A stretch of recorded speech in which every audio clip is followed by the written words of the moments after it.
So, ayun guys, ito na yung ating hindi na to, kasi nasira. Iwas sa ating mabubutas. Ayan na yung ating lumpia.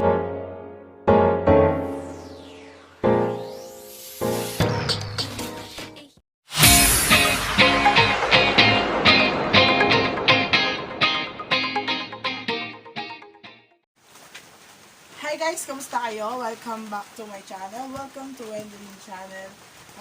Today is January 1, 2020, unang pasok ng taon. So, ayun, ituturo ko sa inyo yung kung paano gumawa ng siomai wrapper o homemade siomai wrapper. So, ayun guys, simulan na natin. Ayun guys, medyo maingay lang yung background kasi naulan dito. Then, ayun, parang maputi-puti yung kasi may usok. So, ayun guys, una nga, ihanda natin yung ating harina. Ito lang yung mga ordinaryong harina na nabibili sa, sa palengke or sa mga tindahan yan. Yan. And then, lagyan natin siya ng asin. Yan. Yan siya nakayo dun sa background na nagsisibak ng kahoy. Kasi naubusan kami ng naubusan kami ng gasol wala ngayon yung magdi-deliver. Yan, kasi yan. Yan, dapat, dapat malinis yung kamay natin. Haluin lang natin muna para mas lalong mamix yung asin niya. Kung gagawa kayo nito, wag mong kalimutan lagyan ng asin Then, ayan na. Siyempre, lagyan natin siya ng tubig. Yan.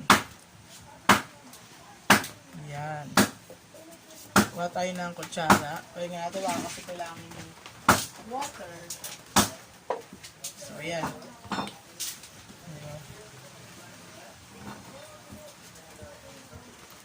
Kung sa tingin nyo, kulang pa yung tubig, dagdagan nyo pa siya ng konti pa.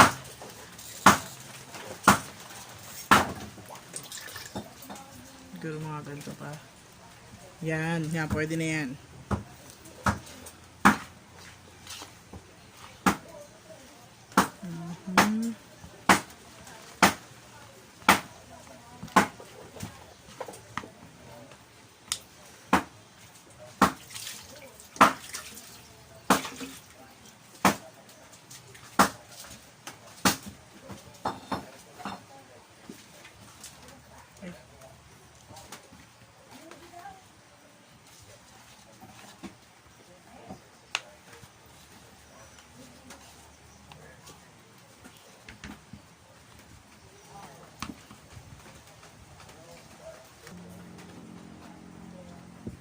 So, yan.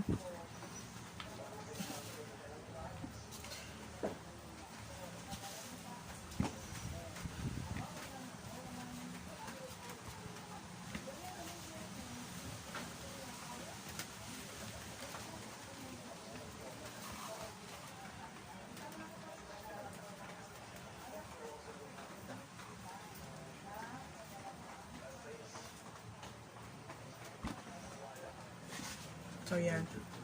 Ha? Pasod na sa lito. Alam mo, kasi traktas dalawa.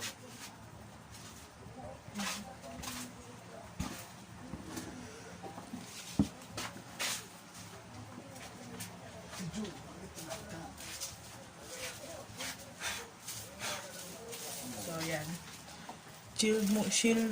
Chill muna natin siya for 30 minutes. Yan. 30 minutes natin siya and then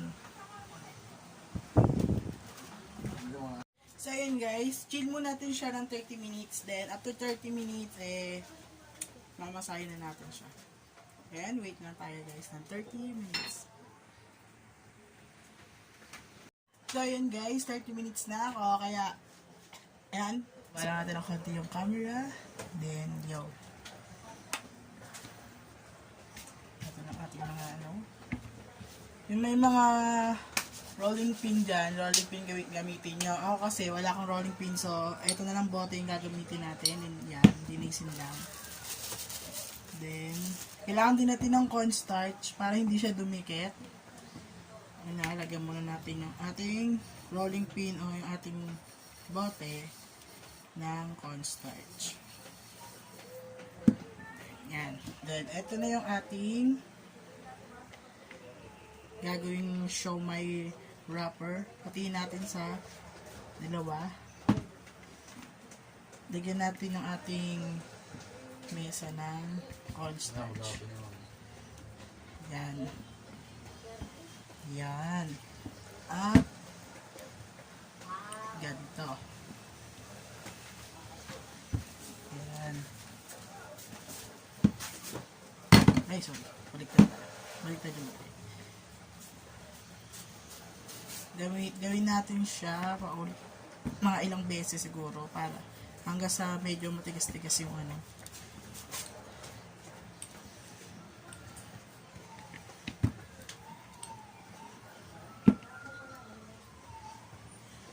Tingnan niyo yung texture niya.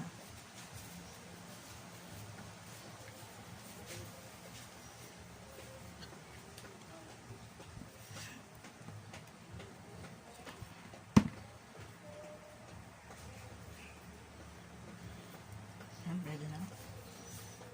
Lugin.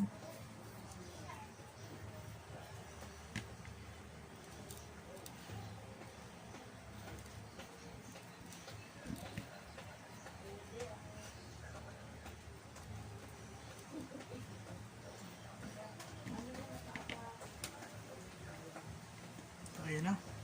Simulan natin. Palapagin. Hanggang sa magnipis siya.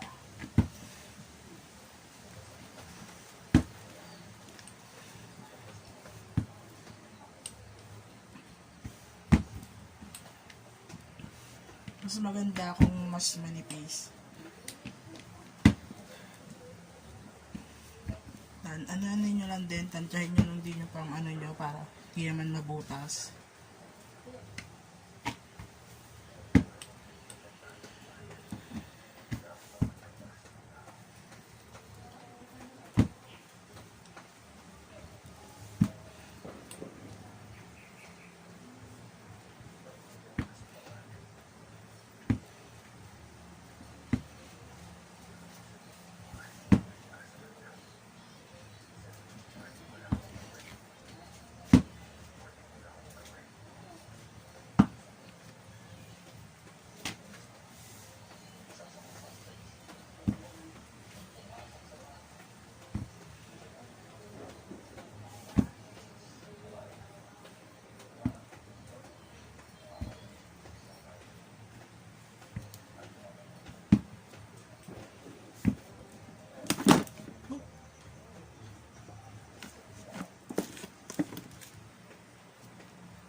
Medyo makapal pa siya.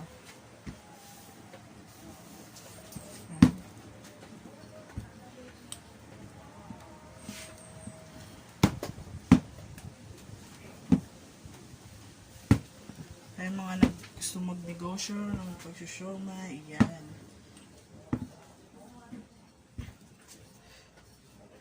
Medyo matrabaho nga lang, pero mas makakatipid ka naman. Tapos alam mo pa kung paano ginawa yung wrapper. Ayan, so ayan, tapos na natin siyang palapadin. Bilog-bilogin na natin siya.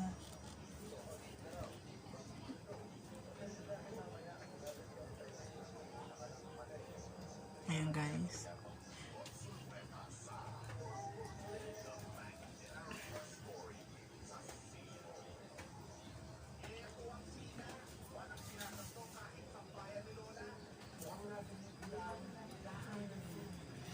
Nasa inyo, depende kung anong gaano kalaking gusto nyo na ano, siomai wrapper.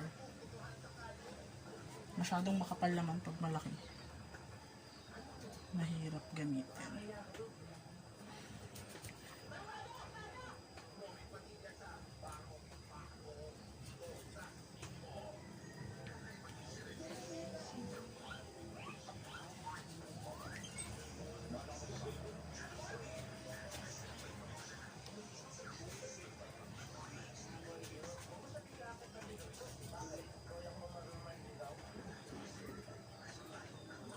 Okay.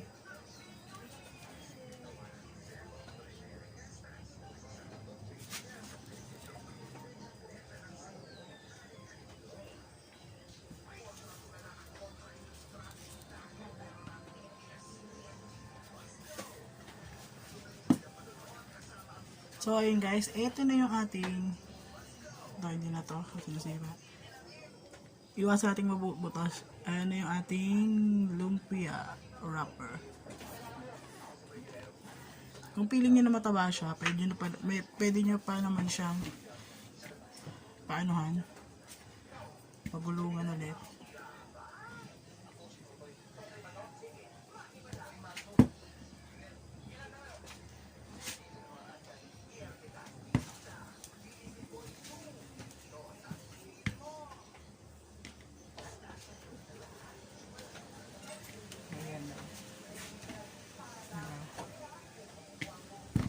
Yan eh kung kung makapal pa siya, ha?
Yan.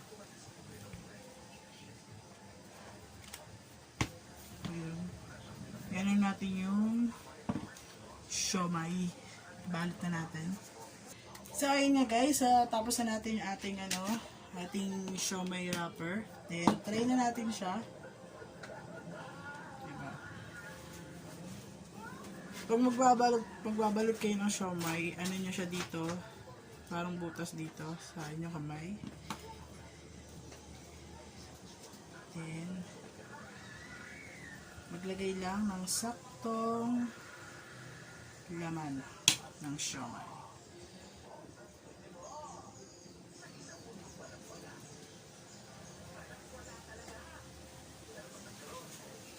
So ayan, ganyan ang kalalabasan niya.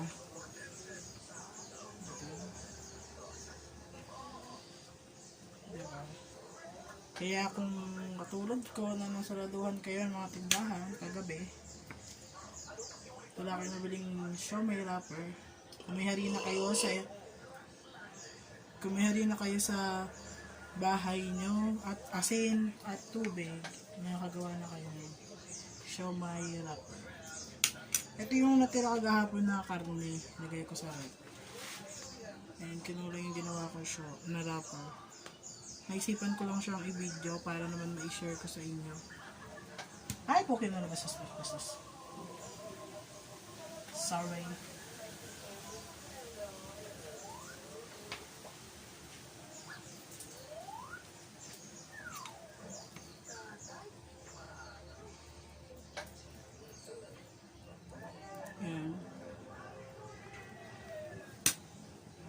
Sa next video ko, ituturo ko naman sa inyo kung paano ko ginawa itong siomai. Thai pork siomai.